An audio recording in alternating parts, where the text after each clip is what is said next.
A ver, Ana Sofía, iniciemos porque veo que son un montón de preguntas, pero no veo la consulta específica. A ver, vamos a iniciar con la que me enviaste, ¿ya?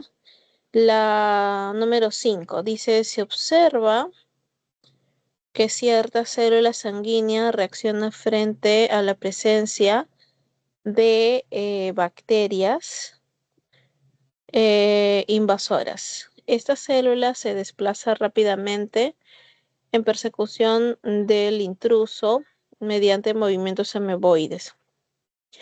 Y ya las estructuras responsables del movimiento ameboide es lo que son los microfilamentos de actina. Sí, los microfilamentos de actina, ya que la actina y la miosina son proteínas contráctiles, son proteínas motoras, son los microtúbulos los que se encargan justamente de ese proceso, de esa función. Movimientos ameboides, formación de pseudópodos. Los microtúbulos, los microfilamentos, perdón, ten en cuenta que siempre se encuentran hacia el borde de la célula, o sea, hacia la zona de la membrana, ¿ya? En la siguiente pregunta, en la número 12, nos dice, solo algunas enzimas digestivas generan productos ya asimilados en la digestión. Considerando la acción de las enzimas en el tubo digestivo humano, determine el valor verdadero o falso. Los productos de la aminopeptidasa,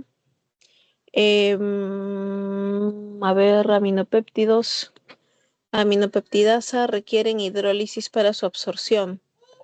A ver, a nivel del estómago es la pepsina, ¿verdad?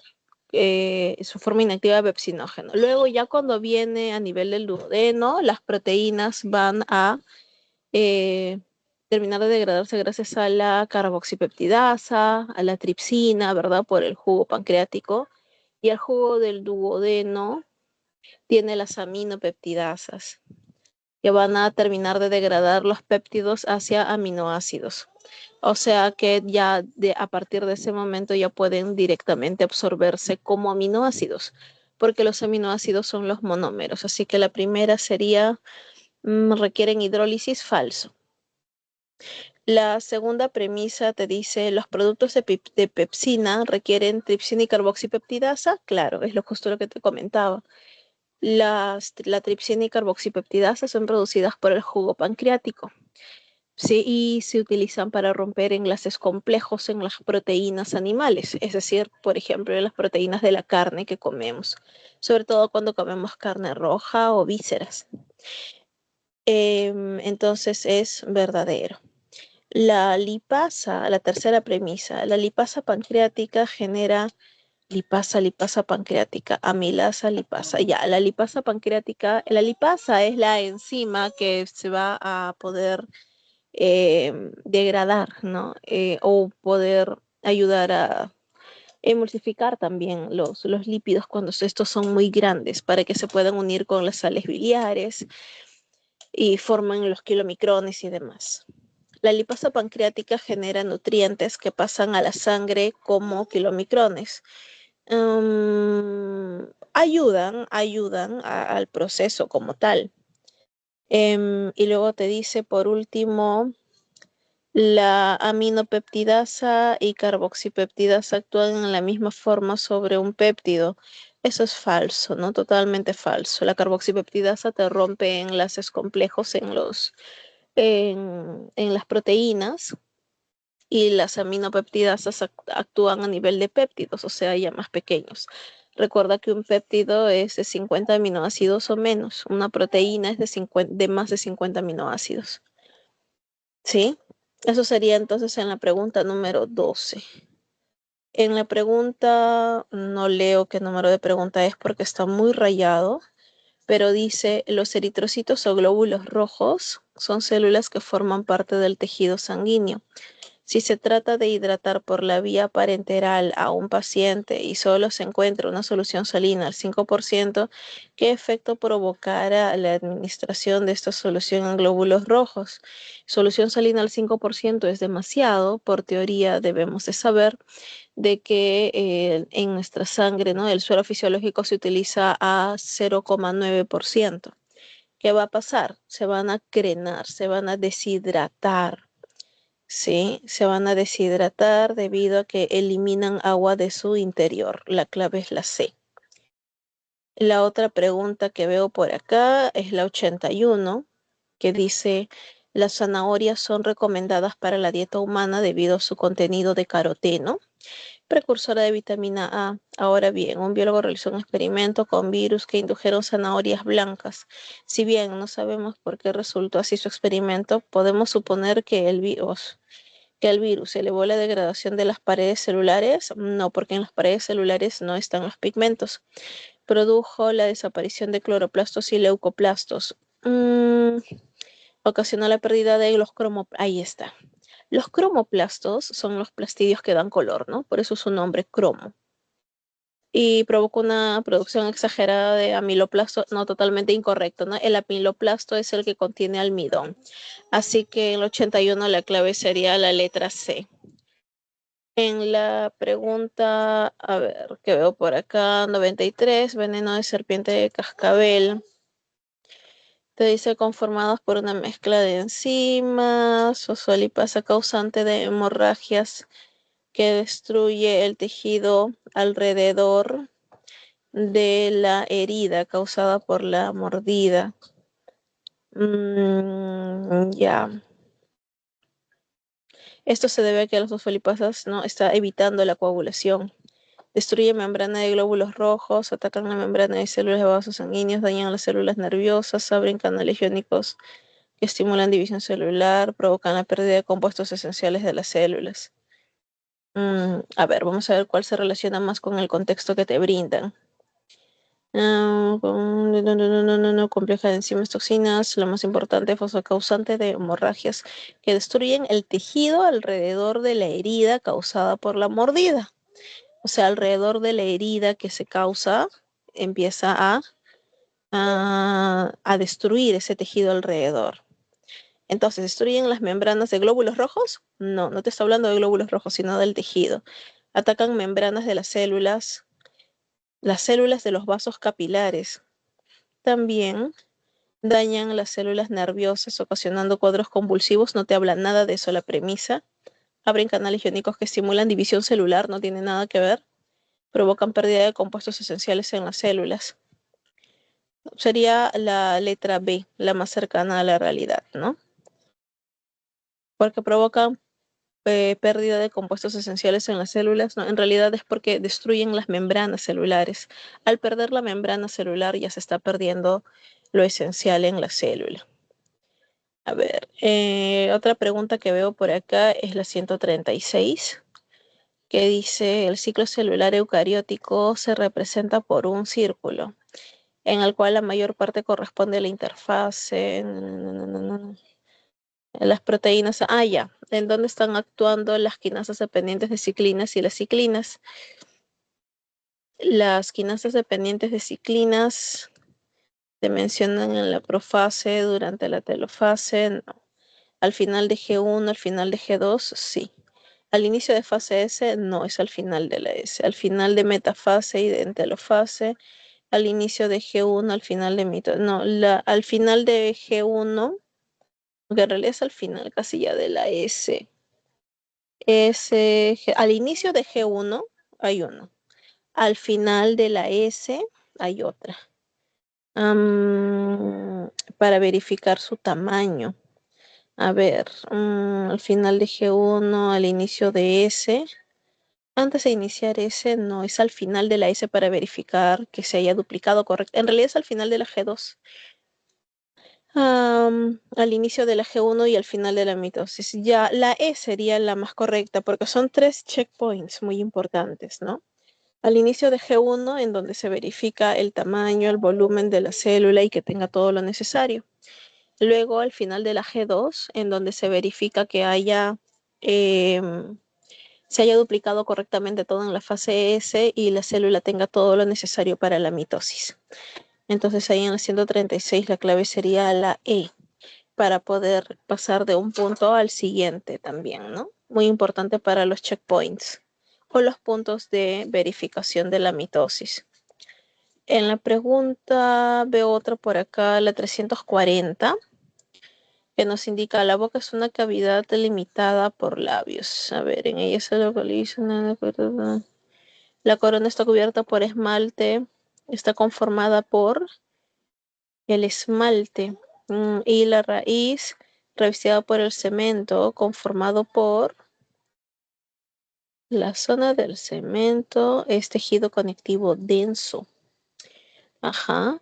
Sí, la corona está formada por la dentina, así es. Y el cemento está revestido está formado por el tejido conectivo denso, que es un tejido conectivo que funciona como un sellante, ¿no? No es hueso, sino es un tejido conectivo especializado. En la 340, la clave sería B de barco. En la 337 te menciona la flora microbiana del intestino humano.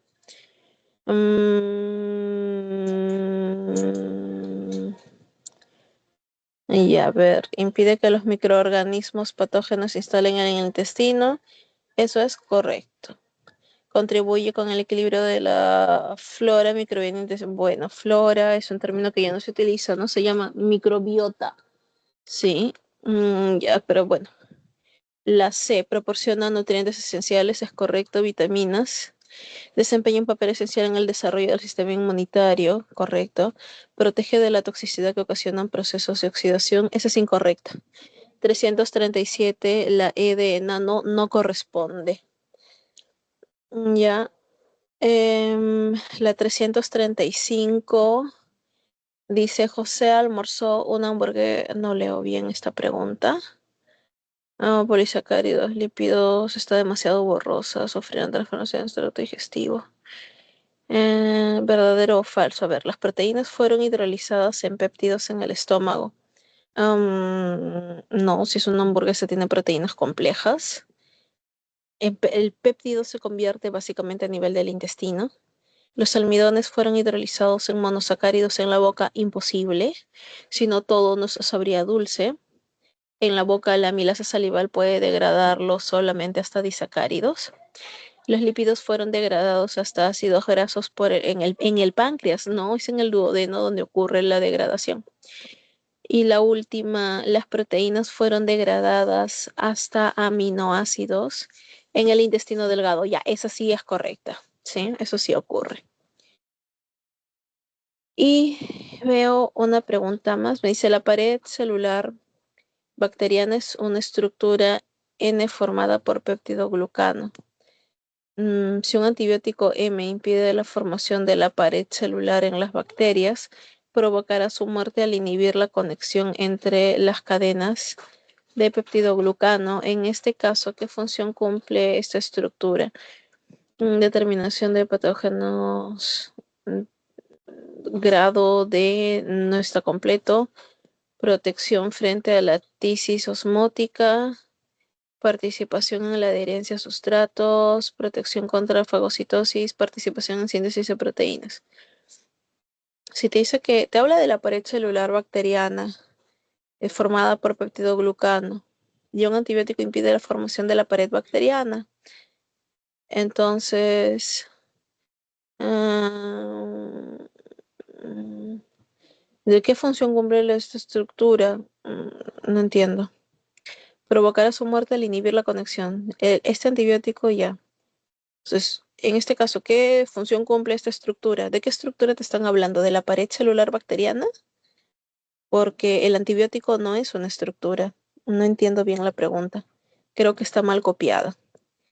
Pero debe de ser de protección frente a la tisis osmótica. Bueno, O quizás según protección. la respuesta era de participación en la adherencia de sustrato, pero en sí no lo entendía tampoco muy bien. Ya, sí, me parece que está mal editada, mal reeditada, como a veces copian y recopian las preguntas, no, a veces no las copian bien, ¿no? Se va perdiendo el contexto de la pregunta cuando lo van almacenando, quizás, porque te das cuenta que la pregunta como que no tiene forma, ¿no? Sí, es verdad. En todo caso, entonces, ¿cuáles serían las funciones de la pared celular? Aparte, porque uno Ya, decía participación de la adherencia y no estaba segura si también era No, lo de... que sucede es que la adherencia es por los pilis o fimbrias. Para Oh, ya. estar adherido es pili o fimbria. La pared celular tiene una función de forma, tiene una función de protección osmótica, tiene una función de intercambio, de comunicación, ¿no? Esa es la función de la pared. Em,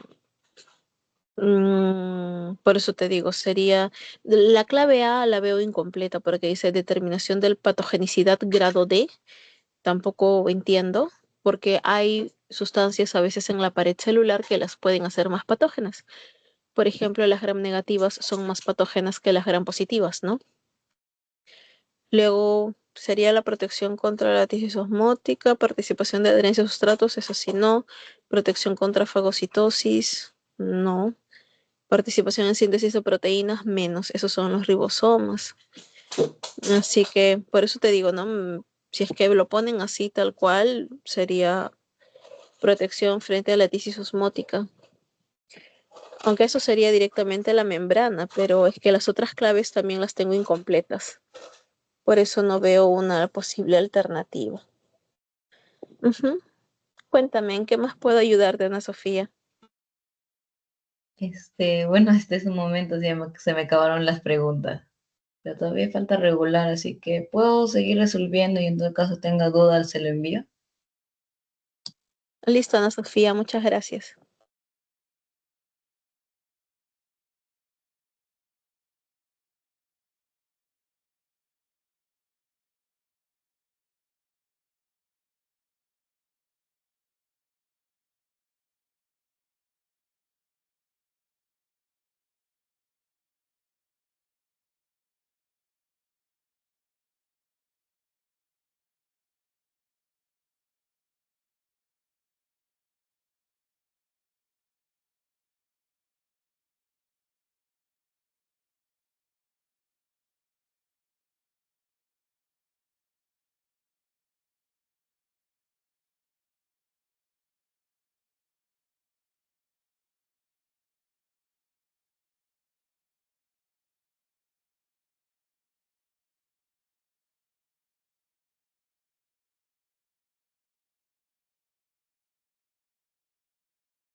Miss, ya la encontré ya.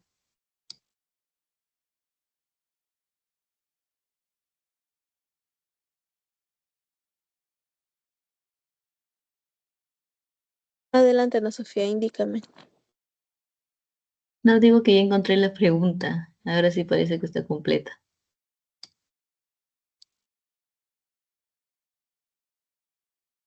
Por eso, indícame. ¿Ya lo enviaste? Sí, sí, Miss, ya la envié ya.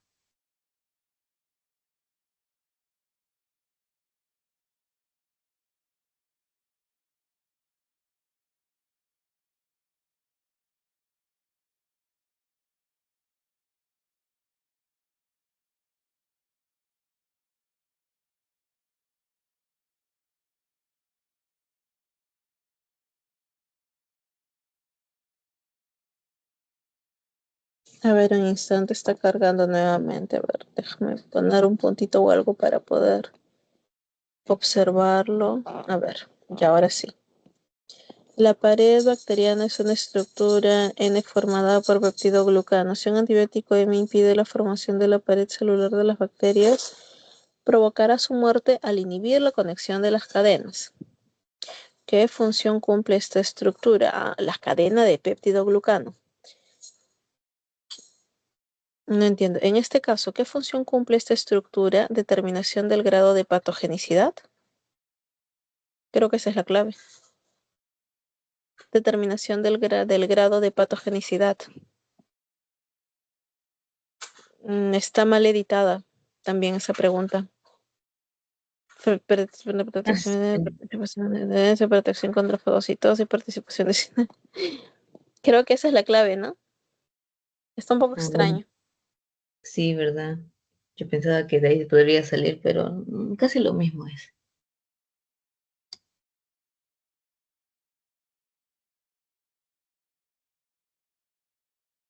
Hola, ¿qué tal? Muy buenas tardes. Cuéntame, ¿en qué puedo Buenas ayudarte? tardes, Camila, Sara. ¿qué tal?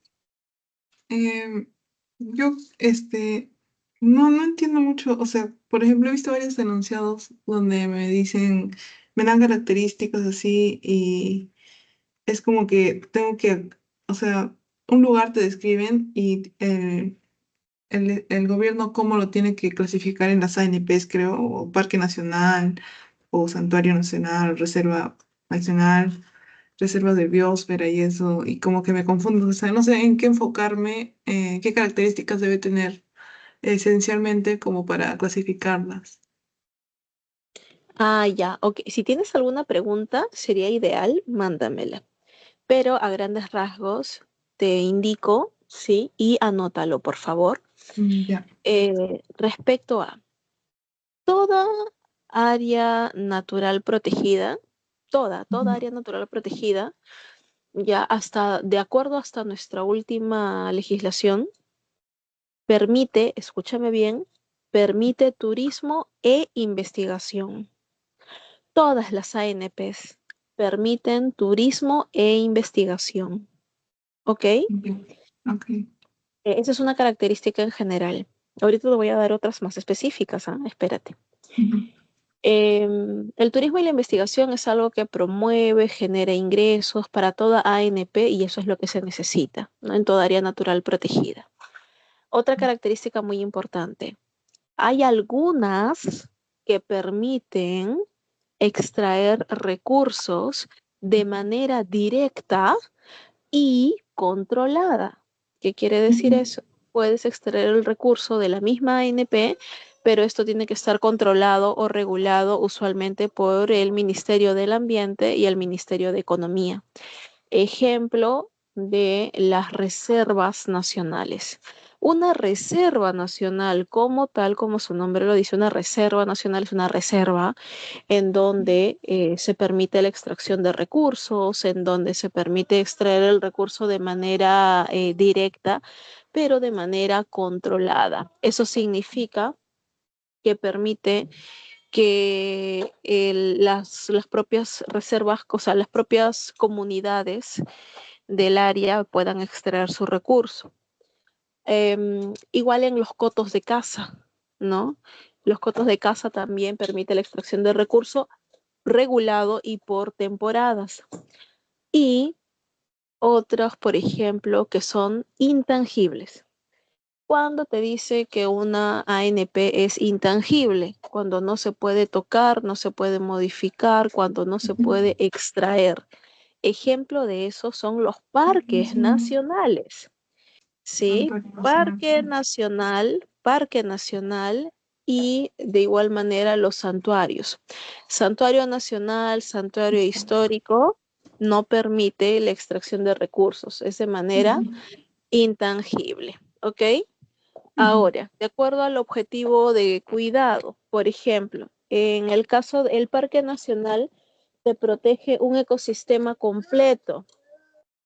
El Parque Nacional te protege todo un ecosistema, te puede proteger incluso hasta un bioma. Te puede proteger hasta un bioma incluso, ¿ya? En cambio,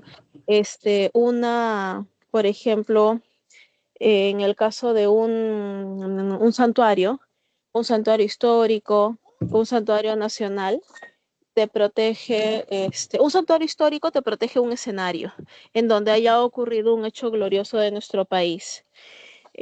Un santuario nacional te protege una Especie. especie, o una población o una pequeña comunidad, ¿ya? La cual obviamente no requiere de mucho espacio. Un parque nacional se caracteriza porque es enorme, o bueno, bastante grande. Una reserva nacional también es grande, pero su objetivo ya sabes que es distinto, ¿no? Un santuario nacional es pequeño, reducido y con objetivos muy específicos. Por ejemplo, Calipuy es un santuario nacional que está dentro de una reserva nacional. Está doblemente protegido, ¿no? Y bueno, hay así diferentes características. Ya. ¿Y las reservas de biosfera? La reserva de biosfera, como su nombre lo dice, abarca todo un grupo de biosfera, que es como una especie de conjunto de ecosistemas. Una biosfera es todo un conjunto de ecosistemas conectados en un área. Básicamente podría ser un parque nacional por su tamaño. El objetivo es protección de todo el bioma, no de una especie o una comunidad en específico. El Parque Nacional del Mano es uno, ¿no? Una reserva de biosfera. No es un parque nacional. Mm, Ajá, Parque Nacional del Mano. ahí ya. Pero sí es para la protección de una biosfera, efectivamente. Y, o sea, los refugios de vida silvestre son para poblaciones, ¿no? Claro, refugio de vida silvestre, por ejemplo, Pantanos de Villa, Ujú. tiene esa categoría, es un refugio de vida silvestre. Es intangible, es un área pequeña, bastante pequeña, específico, con función de proteger la continuidad de la vida silvestre, Pero pero no es eran solo, intangible. solo tres intangibles, ¿no eran? ¿Sabes cuántas categorías hay? Mm. Son bastantes. Sí, Camila, no son solamente dos o tres, no. A ustedes se les enseñan cinco: Parque Nacional, Reserva Nacional, Santuario Histórico, Santuario Nacional, faltan cotos de caza, reservas comunales, o sea, hay un montón, son, me parece, creo que 12 categorías, pero no Mm. tienes que saberlas todas tampoco, ¿no? Siempre se preguntan por las más conocidas, Ujú. ¿no? Humedales de Ventanilla, que es un ACR, un área, ay, eh, área ACR es área de Conservación, comunidad conservación regional. regional, de regional, ajá, gracias, área de conservación regional. Humedales, humedales de Ventanilla, por ejemplo, es un ACR, área de conservación regional, porque pertenece a la región del Callao. Esos humedales de Ventanilla. Pantanos de Villa es un refugio de vida silvestre, o al menos hasta el momento está en esa categoría, que lo vuelve intangible, ¿sí? Sí. Ujú. Te repito, hay varias categorías. No tienes que saberlas todas, obviamente, ¿no? Pero sí conocer Las, las características, las generalidades de algunas de ellas. las zonas Dependiendo también la reservadas. pregunta. Sí, Dime, voy dime. a buscar ahorita. Ahorita voy a buscar la pregunta. Me perdió. Pero las zonas reservadas, eso es que todavía no están, o sea, también son parte de otra NP. No, las zonas reservadas todavía no están categorizadas, no tienen una categoría específica. Se están realizando investigación, pruebas y análisis de a ver cuál es el ecosistema, qué especies endémicas encontramos para saber qué categoría le damos. Le dan Ah, categoría de reserva, de parque nacional, de santuario, ¿no? Eso también sí. podría ser que no le den categoría o ya está confirmado que le van No, a dar pues lo una. ideal, claro, lo ideal es que le den un grado de categoría, ¿no? Para Ahí. eso ya está, el área ya está protegida. Solamente le están Mm, realizando las investigaciones para ver qué es lo que le falta. y ahorita busco la pregunta, Miss. Gracias por hablar.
Figueroa, ¿qué tal? Muy buenas noches. Discúlpame, ¿tienes alguna duda, alguna consulta? Hola, sí, sobre la Indícame, ¿sí? pregunta 8 de esta semana. A ver, dame un instante. Voy a la pregunta número 8.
A ver, en la pregunta 8 nos indica, todos sabemos que la contaminación ambiental causa serios daños al ecosistema.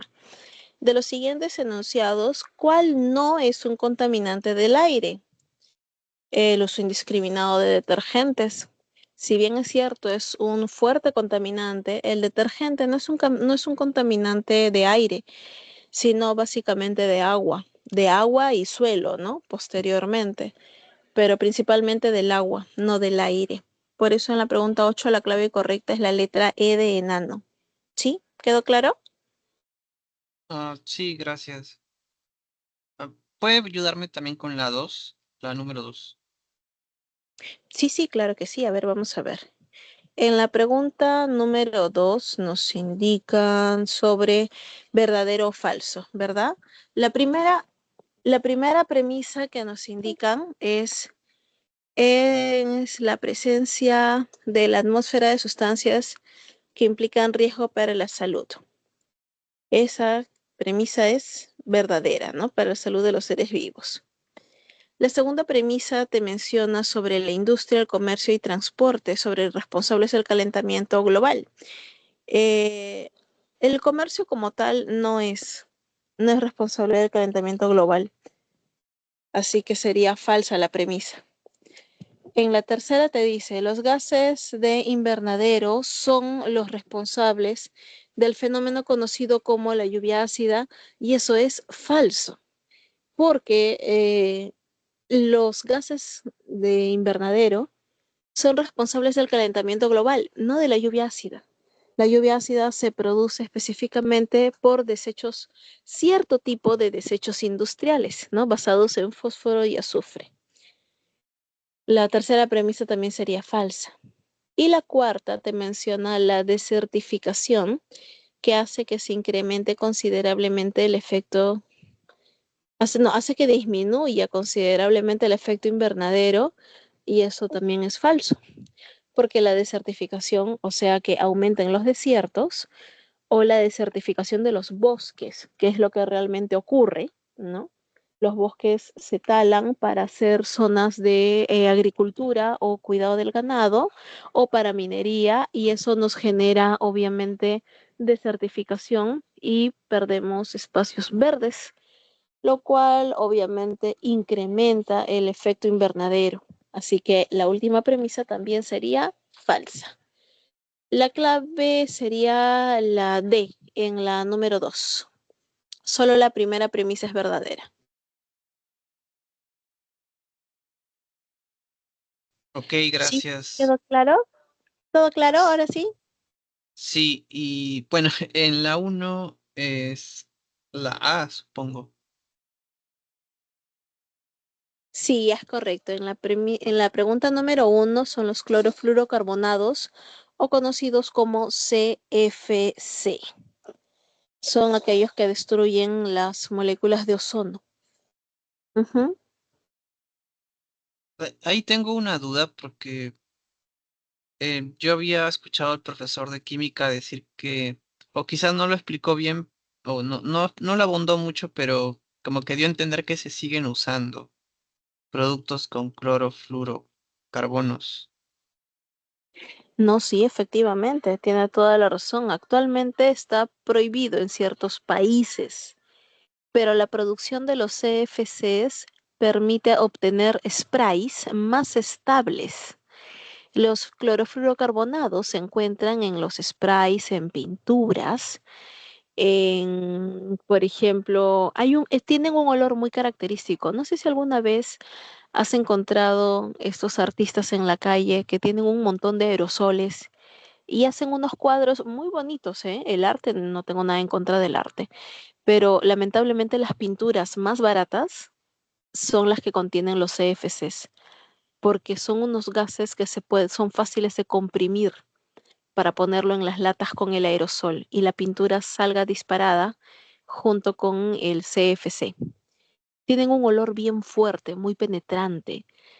Algunos esmaltes, los esmaltes más baratos, esos también tienen CFCs. Y debes haber sentido, no sé si alguna vez has utilizado liquid paper. El liquid paper también contiene CFCs en su interior y tienen un olor así. Es un olor como, no es como thinner, no se siente tan penetrante en la nariz, pero sí tienen olores bien fuertes. Uno de los lugares en donde más fuerte lo he sentido ha sido, como te menciono, ¿no? Cuando hacen este arte en las calles con la pintura con aerosoles y ahí se siente un olor bien fuerte. Es tóxico, obviamente, pero ahí se liberan bastantes CFCs. Lamentablemente no tenemos una norma de prohibición absoluta en el mundo, ¿no? Hay todavía hasta el día de hoy se siguen produciendo en diferentes países. ¿Sí? ¿Respondí tu duda? Sí, gracias. Gracias a ti por las consultas. Si alguien más tiene alguna duda o consulta, por favor, quedo atenta. Le compartí la pregunta. A ver, al chat, ¿verdad? Ujú. A ver, dame un instante. ¿Los manglares de Tumbes son un área de conservación privada? No, no es privado.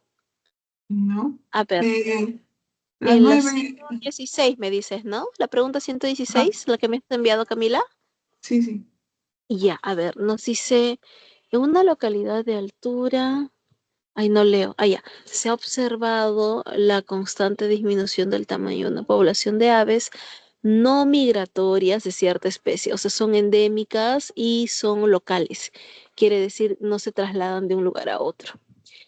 Al ver sobrepasar sus necesidades alimentarias por el deterioro de su hogar de origen, estas aves han optado por migrar a otros lugares.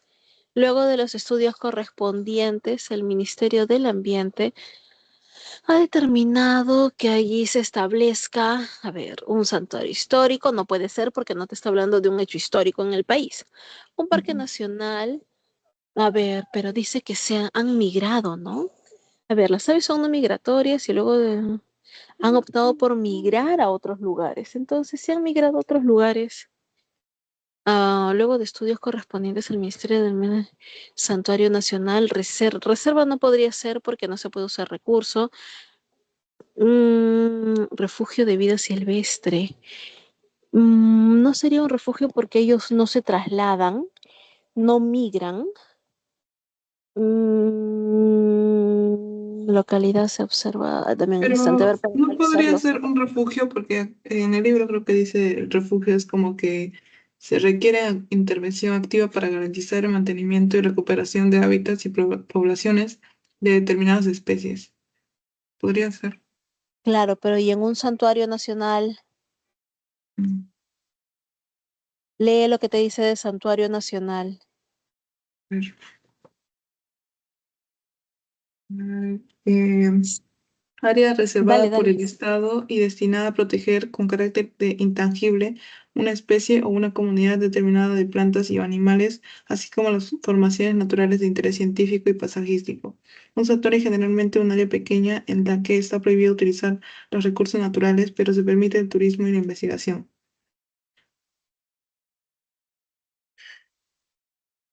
También podría ser. Sí, claro, por eso te digo, porque requiere de investigación para que la especie ya no se vea en la necesidad u obligación de seguir migrando. ¿Me dejo entender? Ujú. Mm, O sea, el refugio de vida silvestre es cuando naturalmente esta zona ya se opta para una recuperación de una especie o la propagación de especies de manera natural, no como una, ¿cómo se diría? No es para una reivindicación, algo así, ¿me entiendes? mm.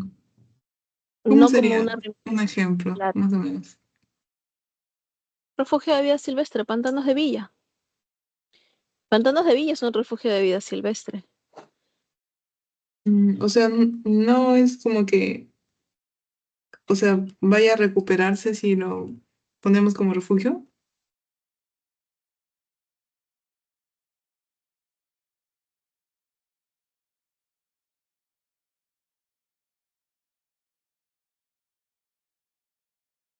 ¿Puede ser? Ay, perdón, estaba hablando con el micrófono apagado. No, lo que sucede es que, te repito, el refugio de vida silvestre tiene un destino, tiene una finalidad. Puede haber investigación, puede haber turismo, pero en este caso en particular te estaba hablando de aves que eran locales, luego se volvieron migratorias y ahora las quieren proteger. Entonces, ¿cómo sería mejor que los protejas? ¿Haciéndolo santuario o haciéndolo refugio de vida silvestre? Santuario. Claro, a eso voy. Si el objetivo es recuperar la población y en un santuario, los santuarios también se utilizan para la recuperación y la protección de una especie o comunidad o una población. Ahora sí, Ajá. O sea, pero el refugio de vida silvestre también es intangible o tangible. no, no, también es Es intangible, no se pueden tomar recursos, ajá, no se puede, ahí, claro, pero tienen funciones distintas, de acuerdo a sus ahí. características, claro, Como que el santuario es más natural, o sea, que se va a llevar ese proceso más naturalmente. y más cuidado, Mm, ya, claro. ya. Ujú. Ya, gracias. Ya, a ti, Camila, muchísimas gracias por tu consulta. ¿Alguien más por ahí tiene alguna otra duda o consulta, chicos? Sí, le mandé la pregunta en el chat. Ya, ¿algo en específico o quieres que la resuelva? No, si puedes resolver, yo volé. A ver, la OMS denomina pretérmino a todo recién nacido vivo con menos de 37 semanas de gestación. El embarazo dura 40. Un crecimiento y desarrollo importante de bebé ocurre durante el embarazo, sobre todo los últimos meses y semanas, debido a que nacen muy pronto. Los prematuros pesan mucho menos que los bebés. A ver.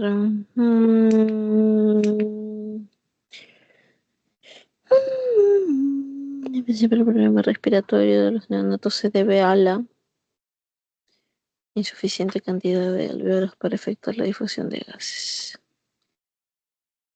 Es maduración, dificultad de la sustitución del contenido. Mm, mm,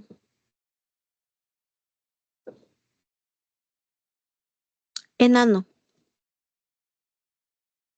es la E, la insuficiente cantidad de sustancia tensoactiva y la no distensión del pulmón. La E contiene, la A es incorrecta por concepto. La B está contenida en la E de enano. Inmadurez de músculos torácicos no tiene nada que ver porque, como que cuando un bebé nace, sus músculos no son buenos músculos, pues no, obviamente, es un bebé.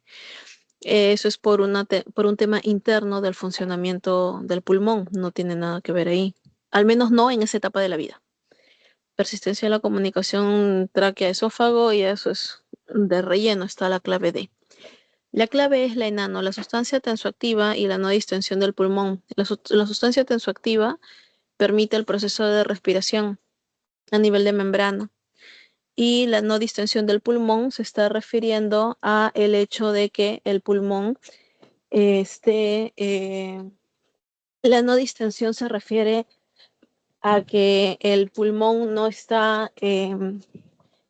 se ha estirado, no ha tenido el intercambio gaseoso que corresponde.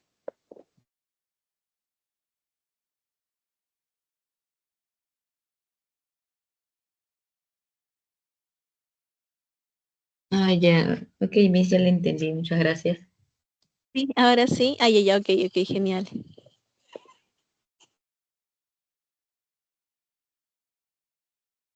¿Me puede ayudar con otra pregunta? Sí, adelante. Sí, es sobre, bueno, la verdad es sobre la sucesión ecológica. No la entendí muy bien qué era. O el proceso también.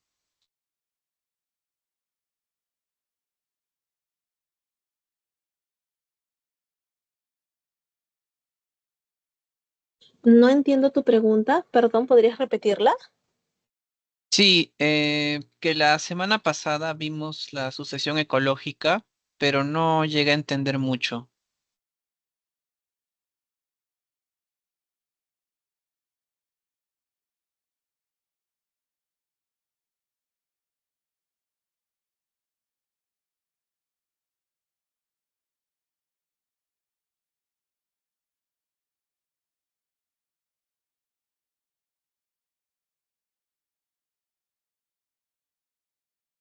Te refieres a la sucesión ecológica, ¿verdad?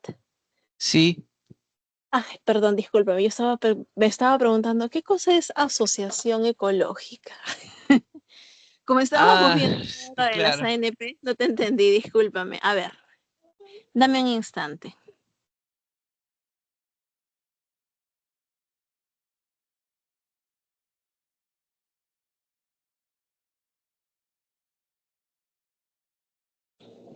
Ya, las asociaciones ecológicas son de tres tipos. La asociación ecológica primaria, secundaria y evolutiva. La evolutiva ocurre a lo largo del tiempo, ¿verdad? Ocurre en el paso de los años. La asociación ecológica evolutiva ocurre o ha ocurrido en un suceso histórico de algún cambio ambiental. El ejemplo clásico que tenemos de esto es cuando las algas empezaron a poblar la superficie terrestre. Por eso hasta el día de hoy vemos algas en las rocas, ¿ya?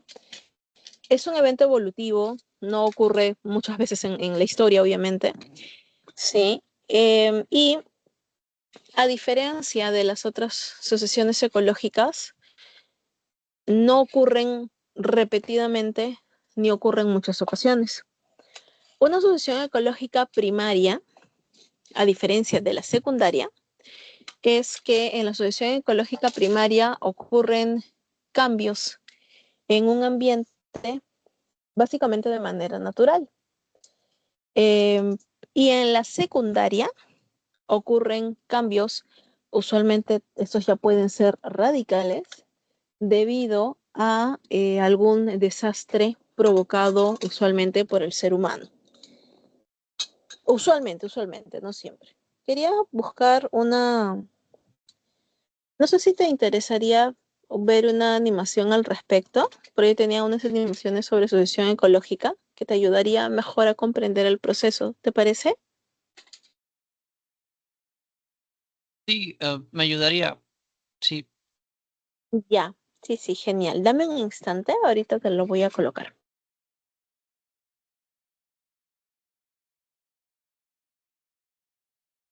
por cierto, la sucesión ecológica se puede asociar bastante con un cambio positivo para el ambiente, porque cuando busco imágenes me sale que primero hay un área bastante desertificada y poco a poco se va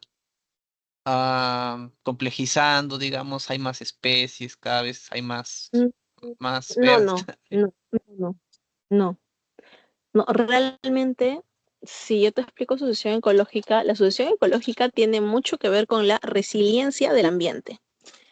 ¿Qué quiere decir esto con su... ¿Sabes lo que es resiliencia? ¿Te acuerdas? Sí, como la capacidad para sobreponerse a las adversidades o al estrés. Exacto, exacto. Las sucesiones ecológicas ocurren por necesidad. O sea, no ocurren porque el ambiente siempre se está renovando, siempre va a ser un ambiente nuevo. No, no, no. Ocurren porque no tiene de otra, sea por un desastre natural o por un desastre provocado por el ser humano. O sea, no es que sea algo, claro que sí, para el ambiente es algo positivo, pero es que no le queda de otra, ¿me entiendes? En otras palabras, al ambiente no le queda de otra más que recuperarse, porque de lo contrario, pues se quedaría como está actualmente las zonas desérticas en Madre de Dios, ¿no? Sin poder recuperarse, porque efectivamente es, han sido severamente dañadas, ¿no? ¿Me dejo entender? Sí, sí, entiendo la idea. Ya. A ver, dame un instante, creo que ya le encontré la animación, un ratito, para poder colocarlo y compartirlo. Un instante.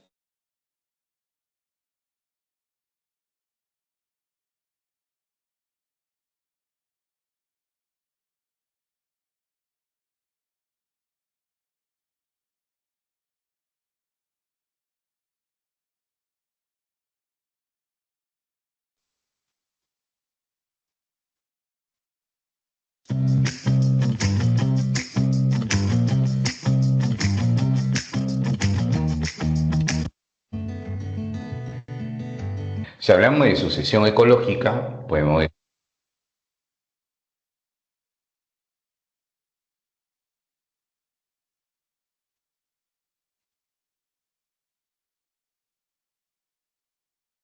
Hola a todos y bienvenidos a Ecología Verde. En este nuevo vídeo te explicaremos qué es la sucesión ecológica.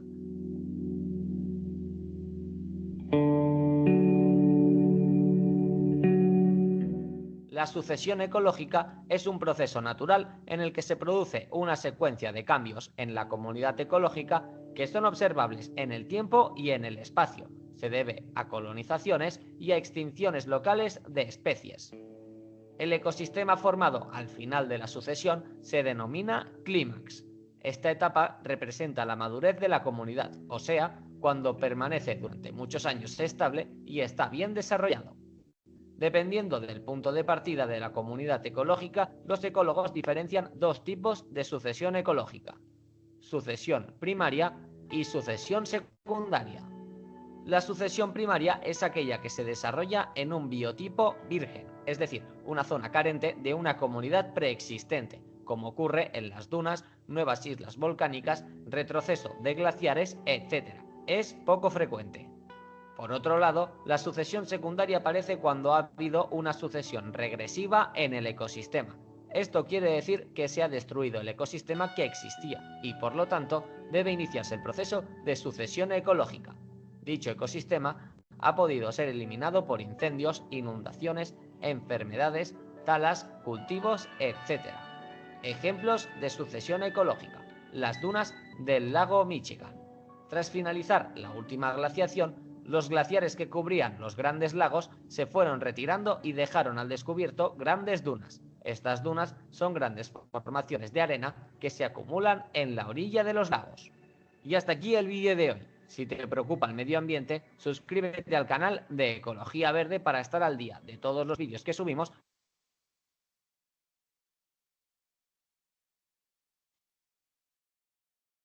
Ya, ¿se entendió ahora sí lo que es la sucesión ecológica primaria y secundaria? No te hablan de la evolutiva, porque la evolutiva, como te dije, ocurre una sola vez, básicamente, o teóricamente. ¿no? Eso es por un proceso ya evolutivo. Pero en la primaria y la secundaria es que ocurre, en la primaria ocurre por primera vez la población o o una población de la zona. Como te mencionan en el video, no es tan común, o mejor dicho, no era tan común como lo es ahora, porque en la actualidad muchos ambientes naturales están quedando con ese espacio para una sucesión ecológica primaria. ¿Qué quiere decir eso? Que está quedando el espacio para que puedan ser pobladas esas zonas por primera vez en nuestra historia. Te mencionaron algo bien sencillo, por ejemplo, la regresión de los glaciares. Cuando los glaciares van desapareciendo, van dejando terreno, ¿sí o no? Van dejando un espacio. Hay un vacío ahí. Ya no es glaciar. Oye, no, pero el glaciar se puede volver a formar. No, porque ya se ha derretido. Es por un tema de calentamiento global. Entonces, ¿qué va a ocurrir ahora? Esa zona que ha quedado, pues, vacía, ¿no? Básicamente, esa zona vacía de hielo ahora se va a poblar. Se va a poblar por primera vez en nuestra historia, va a ser poblado. A eso se le conoce como sucesión ecológica primaria, ¿sí? Esa es la sucesión ecológica primaria para nosotros. En la sucesión ecológica secundaria ocurre este proceso básicamente por una necesidad de repoblación. La sucesión ecológica secundaria ocurre porque en esa zona se tiene que repoblar, se tiene que recuperar. No, básicamente es por eso. ¿Se entendió? Ahora sí, mejor. Sí, gracias. Ya, genial, perfecto, perfecto, muy bien. Es la idea, que se entienda bien todo el concepto.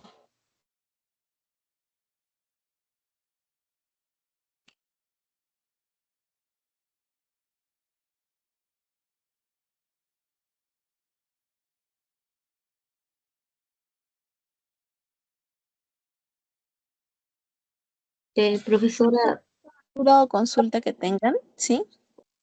sí, justo le acabo de mandar una pregunta. A ver, ahí la veo. Mm, ya, un paciente, ¿no? Un paciente. A ver, un instante.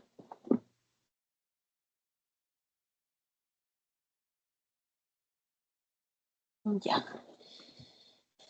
Está cargando. A ver, un ratito. Mm,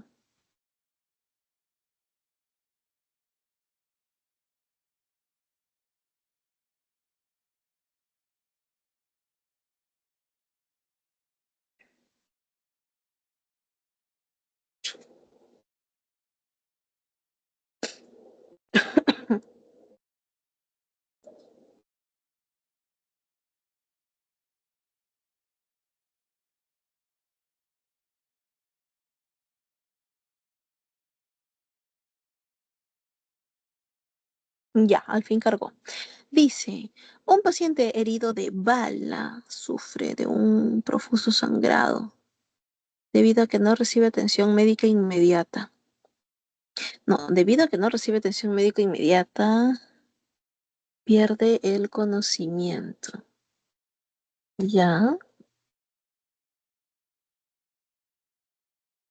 Mm, ¿Cuál cree usted que? ¿Cuál cree usted que ha sido el fenómeno fisiológico? Pues perdió sangre. A ver, trombosis coronaria. Un trombo significa un coágulo. Conmoción cerebral. Ya, ya. Choque hipovolémico. Shock nervioso. Mm, No, estrés postraumático. No. Choque hipovolémico sería lo único que se me podría ocurrir. A ver, a ver.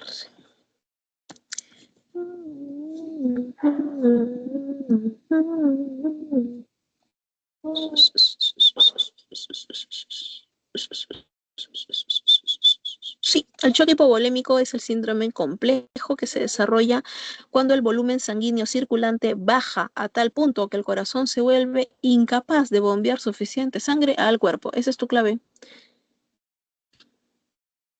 Ah, ya veo. ¿También me puede decir qué es lo que significa el resto de las opciones para apuntar? Ana Sofía, necesito que seas un poco más proactiva. Yo lo que te acabo de leer, literal, lo he consultado en Google.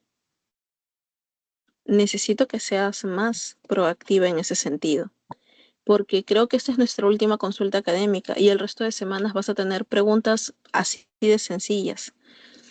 Entonces tienes que teclearlo y también investigar. A eso me refiero con que seas proactiva. Porque Ah, sí, si sí. no, sí, claro, si no tienes un docente a la mano, tienes que ser capaz de encontrar, porque, o sea, acá no me estás haciendo una pregunta para un docente de la pre. A mí, pero, como siempre les he dicho, ¿no? Cuando tengan preguntas, tú dime cuál es el análisis, dime qué quieres que analicemos. Si me mandas preguntas, te doy las claves. Pero tú lo pones eso en ChatGPT y te va a dar la clave, pero no te hace el análisis. Entonces, no me utilices como Wikipedia. Para eso tienes Wikipedia. A mí me puedes utilizar para hacer el análisis de las respuestas, ¿no? De las preguntas. Y claro, ahorita, yo te digo eso ahorita únicamente porque es nuestra última sesión y me preocupa que después no lo vayas a poder buscar. No te tranques, mira, yo ahorita voy a googlear trombosis coronaria. Pues que yo sepa, trombosis, trombo viene de la formación del trombo, pues, ¿no? Del coágulo.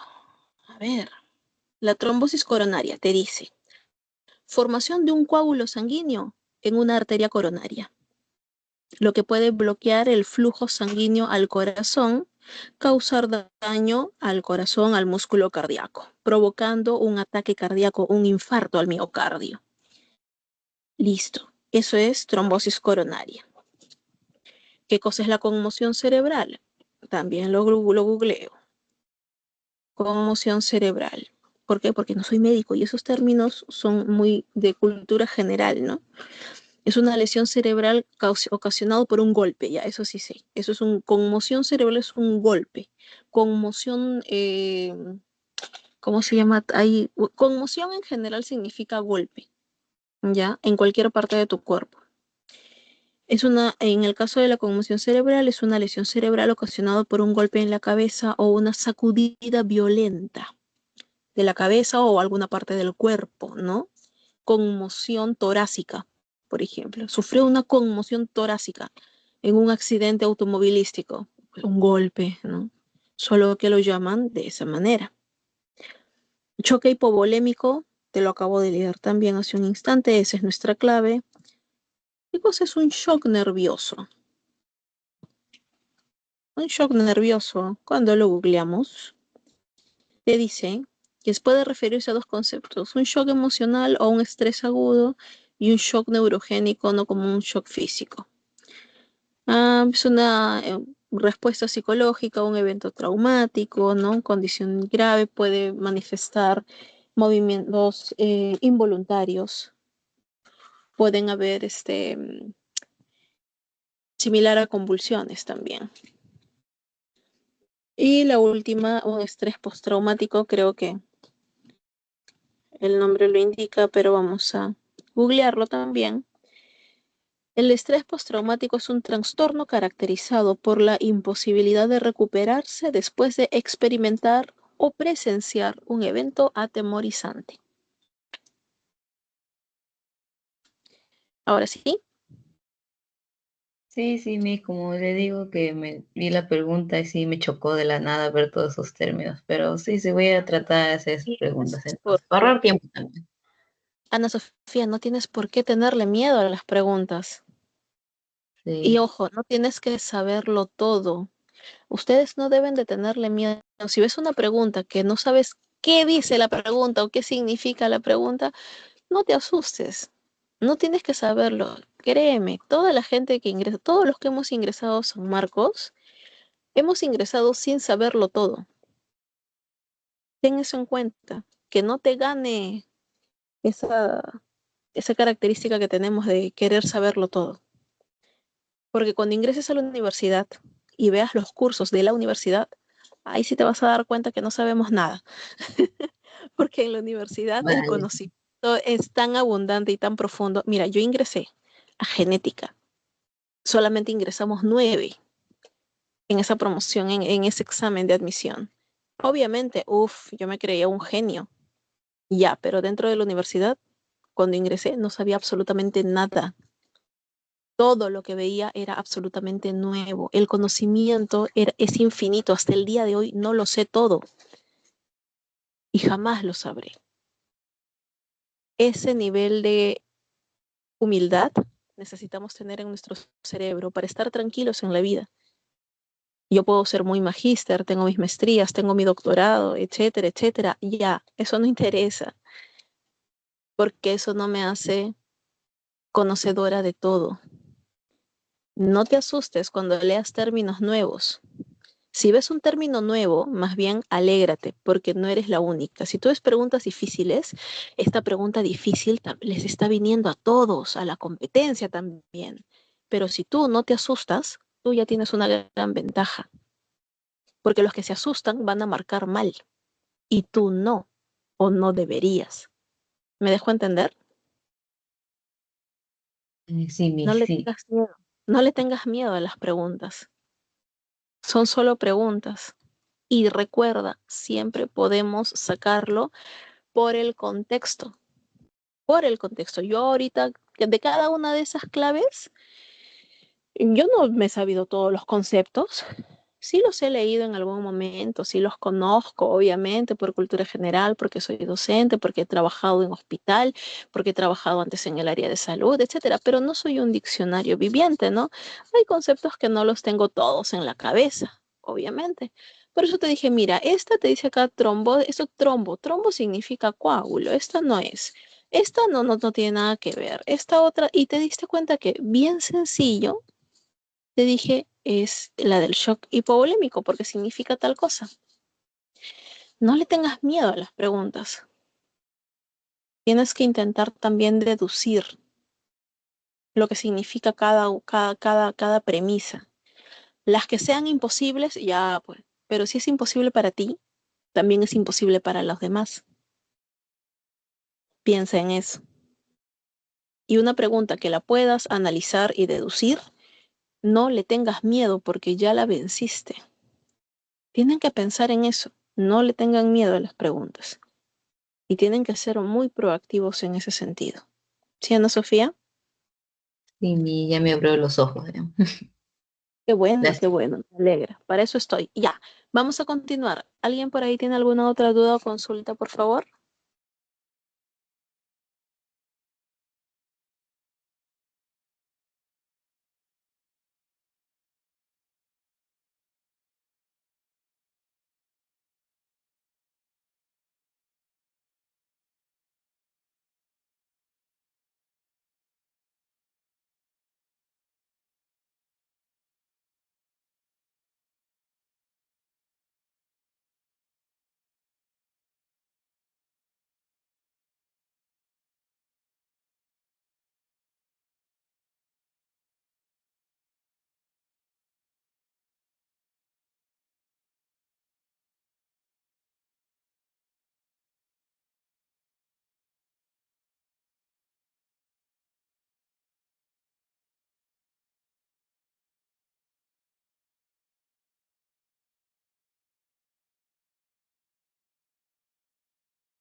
Profesora, sí, tengo una duda Hola, ¿qué concreta, tal? sí, sobre el ciclo Dime. de carbono. Quiero estar seguro de que he entendido bien. Ah, bueno, entiendo que el ciclo de carbono se lleva a cabo tanto en ambientes terrestres como acuáticos. Ah, creo que en los acuáticos sucede exactamente igual como en el terrestre, que las plantas creo que asimilan el CO2 y los animales son los que liberan justamente el CO2. Y el fitoplancton, entiendo, es el que asimila este CO2, ¿no? Y el zooplancton es el que junto, bueno, el resto de animales, los peces, eh, también producen este CO2. Y creo que con el paso del tiempo la materia orgánica se acumula en sedimentos, creo, y hay sedimentos marinos. O sea, también habría sedimentos marinos. Entiendo que eso es así. Ya, toda materia orgánica que se descompone, toda, va a ser reutilizada. Toda va a ser reutilizada. En el caso de la superficie terrestre, por, por las plantas, a través de las raíces, los nutrientes, las bacterias, todo lo que requiera micronutrientes. Y en el caso de el ambiente acuático, en el ambiente acuático también va a ser reutilizado por los microorganismos del ambiente, pero sí se va a crear sedimentos, pero estos sedimentos tampoco deben ser muy grandes, ¿no? No es que la materia orgánica se deposita ahí por siempre, todo esto se reutiliza, pasa a ser alimento de otros, principalmente. El 80% se va a hacer alimento de otros.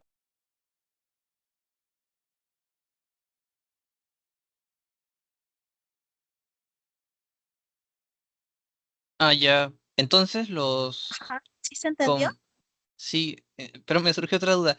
Entonces la materia orgánica que, digamos, es usada, digamos, creo que la acumulación de materia orgánica da paso a los hidrocarburos. Entonces eso es lo que quedó de lo que no se reutilizó, entiendo, en el caso del ambiente terrestre.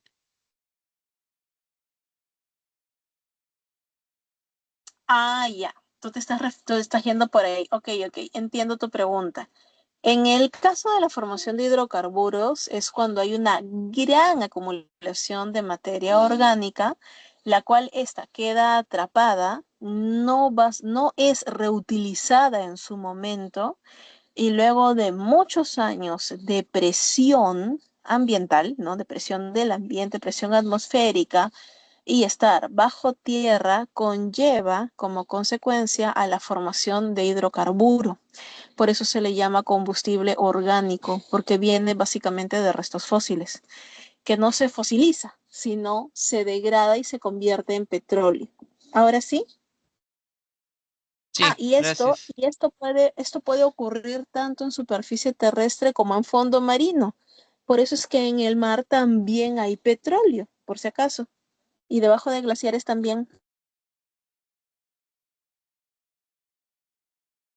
Ya, como el fracking, creo. Claro, como en la Antártida. La Antártida también tiene un montón de petróleo.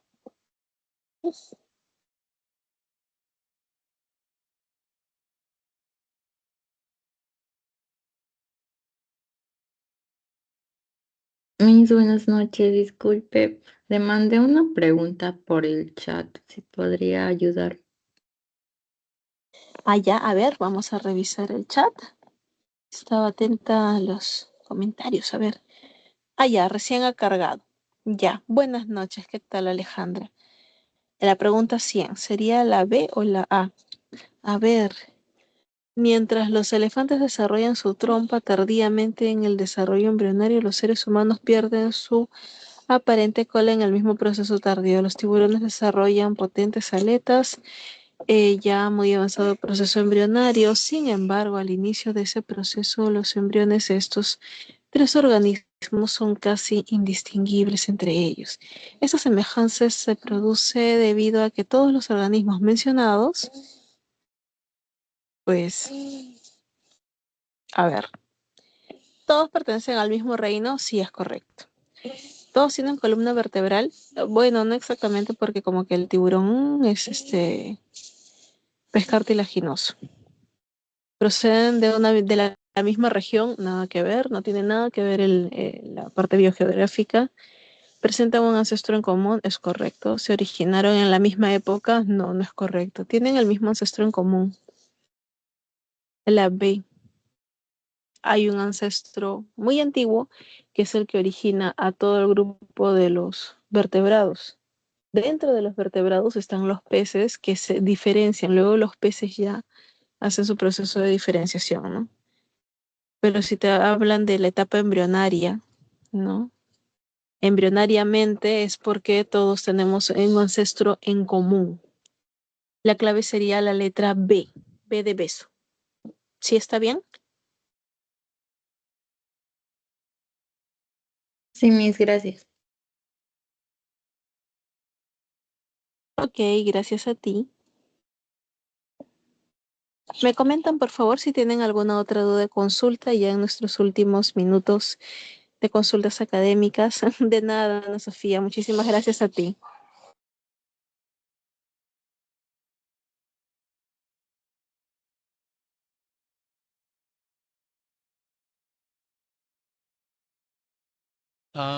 Tengo otra pregunta.